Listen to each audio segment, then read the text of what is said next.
What's up, everyone? Welcome to the fourth episode of Super Brain Radio, where we are covering preparedness. Quick disclaimer, if I sound a little bit funny, I actually got my frenulum fixed not too long ago. I have like maybe 3 to 5% swelling left on my tongue, but just a heads up for all you guys that have been following me for a little bit, certain words may sound a little bit funny, but next week I should be fine. Furthermore, I'm actually in a hotel room for work, so if the audio quality's got a little bit of resonation in the background, forgive me, but you guys are pretty aware of how my life is at this point. I'm always hopping around doing stuff. And it's funny, as I was mulling over, like, what do I want to do for this week's episode? It was actually between preparedness and sleep. And what led me to my decision was, penultimately, we're looking to answer this question of what is health? And I haven't brought it up yet because I kind of wanted everyone to resonate, simmer, etc. on it in the background and start to beget what is even behind that question. When you hear about what health is, far too quickly people jump to categorical things based on the camp they're associated with. So, if it's a ketogenic camp, the health to them is going to be, oh, all these free fatty acids and medium chain triglycerides going through the liver and all this stuff, and so on and so forth. But really, this first chapter is all about realizing that that question is an individualized lens where synergy is really the answer. For example, if you were an 800-meter runner and you ran the ketogenic diet, you could do everything on paper perfectly, but your blood work will still not show the synergy you're looking for, nor will your performance. And that's because the 800-meter run is incredibly hypoxic, and the training for that is very glucose heavy and glucocorticoid heavy. And to combat those side effects that come along with training a heavy breathing event, you obviously get a little bit more yield by supplying yourself with the fuel sources for that. So, as we start to talk about preparedness, I wanted to interject with that question of what is health, because we're really starting to view what is preparedness in the same way, and it's going to help us get to this ultimate answer later on.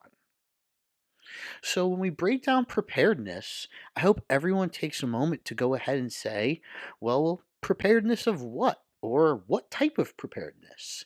That's ultimately what we're trying to get at so far. For example, if you're very likely to be successful at something that requires different routines, little thoughts, and tidbits than if you really need to rise to the occasion to do something incredible. And that in and of itself kind of opens up an entire world related to the capabilities that you may have. So let's say you're talking about a skill, something as simple as snapping your fingers. That skill can be applied to a heavy breathing environment, an explosive and very neurologically driven environment, a relaxed one, and then there's obviously room for acute variables. So what do you think makes you be able to snap your fingers? It's friction. What if you dip your hands in oil or wax? Can you snap your fingers the same way? And if you could, that would probably mean you're pretty good at snapping those fingers, right? And now we're talking about the proficiency of that skill and how the proficiency of the skill can traverse things. So, what we really start to now see is one, obviously, you kind of saw this coming if it was me, the assessment is most important, asking these questions. So, briefly, something for you guys to mull over. The first thing I would ask myself is, how likely am to be successful at this? Secondly, we're going to start talking about, well, regardless of how successful I may or may not be at this, what are the demands of this task that relate to success in the first place? So maybe you open up your email and this happened to me. You got 85 emails in your primary response box, and immediately you might start to think, wow, that sucks, whatever. But let's get past that again and look at, well, what's going to help me be successful at answering 85 emails? It's going to be lacking distraction. It's going to be fine abilities to read and write. And most importantly, it's going to demand that have articulated vision for what's in front of you, meaning that your focal vision, what's going to be allowing you to be persistent in reading a lot of email line after lines is going to be how able and proficient, if you will, you are in interpreting those words. And it's difficult for me to describe it because when we talk about reading, there's a difference between seeing what's on the paper and interpreting what's on the paper. And that's the key in this little scenario. Moving forward, though, let's say you got past that assessment. And now, like I said before, you're looking at, well, what's going to potentially make me better? I heavily, heavily, heavily implore you to rely on skill proficiency and not tolerance, not grit. Grit is something that you certainly need in life. Life is not necessarily moving linearly for anybody. There's obstacles, you get punched in the face, you get sick, all these stupid little things metaphorically are going to be in your way. So it's not to say that grit's useless, but it certainly shouldn't be the most used tool in your toolbox. So after you've done your assessments and looked at what makes you successful, start to pay attention to the commonalities. Maybe you notice, I'm kind of an intense person. I do a lot of intense things, and it requires that for the success. So maybe I should start focusing on how quickly can I get into the zone? Because that's going to be a skill that's really valuable for me if I have to get into that flow like mind state often. If it takes me 30 minutes to do that, and I have to do that every day, a few times a day, not only is that going to cost more, it's just not even, a valid way to get yourself ready to do something. How can we comprise that time into maybe say 5 to 7 minutes or less? Ideally, it could be in seconds. But overarchingly, pay attention to the most common skills. Maybe it's language, maybe it's this or that, and put all your eggs in the basket of mastering those the best you can.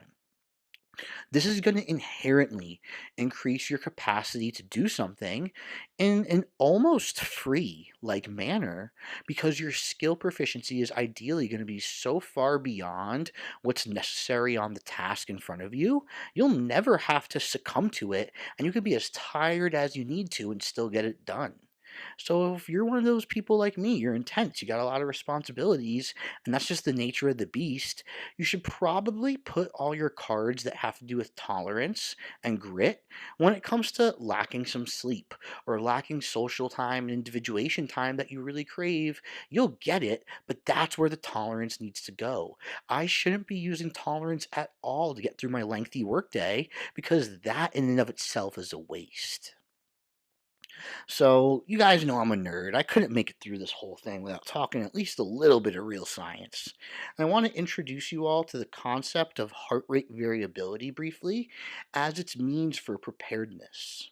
And it's probably the only quantifiable value that we really have at our disposal for talking about preparedness, whether it's sport or life.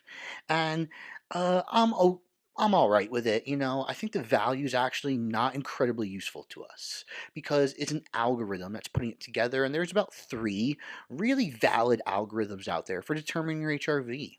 However, they're going to be blind to some of the questions I asked. So let's say it's a sports performance setting.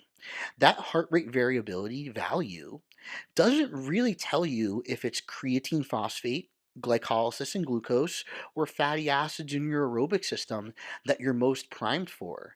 In fact, one of those can be very depleted from the day prior, and you can show an increased heart rate variability number the next day because of how our body compensatorily manages energy after an exercise session. So, sure, these values are great, but I think the concepts are far greater. The concepts that drive the values in the first place. So, heart rate variability really is this biphasic phenomenon of your opportunity to get excited quickly from a nervous system and cardiac standpoint, and how quickly you need to get it back down to normal. You want this to look like a seismology graph when they measure earthquakes with large hills and valleys that can be done very rapidly. That would be someone who's highly prepared, very fit in the sports world, or someone that is neurologically very opportunistic to do a lot of work in the business and perhaps finance world. So, what this means to all of you is you do need to find one data point that's quantifiable at least so that you can aim to create your own preparedness routines that are as optimal as possible. Whether you use the pulse oximeter from last week, you buy an Aura ring or a chest strap and get your HRV, whatever it may be, you need something quantifiable to weigh against your intrapersonal flow state checklist. So, maybe it's the feel of something. Maybe it's a certain mindset. Maybe it's a certain heart rate, even. I have athletes who have incredibly specific heart rate responses to certain activities. So, whatever it may be, weigh that quantitative data against where you are in the moment and use that as your equation to determine how successful you are, how prepared you are, and what to do next. And lastly, collect this data over time. And don't be afraid of collecting data when you're at your worst. In fact, that might be the most valuable time to collect data. If you had a shit day at work, a shit practice, collect data on it and write it down, as well as the intrapersonal markers and checklists that you use so that you know what that looks like. Then, once the day's over and you can objectively look at it, you can answer the question of how do I combat that problem? Same thing when you're at your best. This is an awesome way to thwart anxiety. If you think, you're not sure if you feel good, but it's a really big day and you're nervous, you can use that data and intrapersonal markers to be like, wow, I'm actually perfect right now. And in fact, I just kind of need to be mindful and be able to participate fully in what I'm doing. And that's all I need to further my success in this domain in front of me right here, right now. So ultimately, guys, the biggest picture you can look at here is that preparedness is not a single domain. It's not just getting hyped up and whatever it is to do it. In fact, sometimes it may mean doing what feels wrong. It's funny, I've been getting into golf recently and enjoying it, and someone I'm working with to help me told me, "You're new. It's not supposed to feel comfortable. You don't know what success is yet," is essentially what he told me. And it resonated with me here because he was right. The concept of being comfortable in something you haven't done yet really isn't even comfort at all. It's just normal. In fact, there are certainly times when doing something that might feel uncomfortable or wrong is probably better for you. And you can make those decisions more accurately when we look at preparedness through this lens.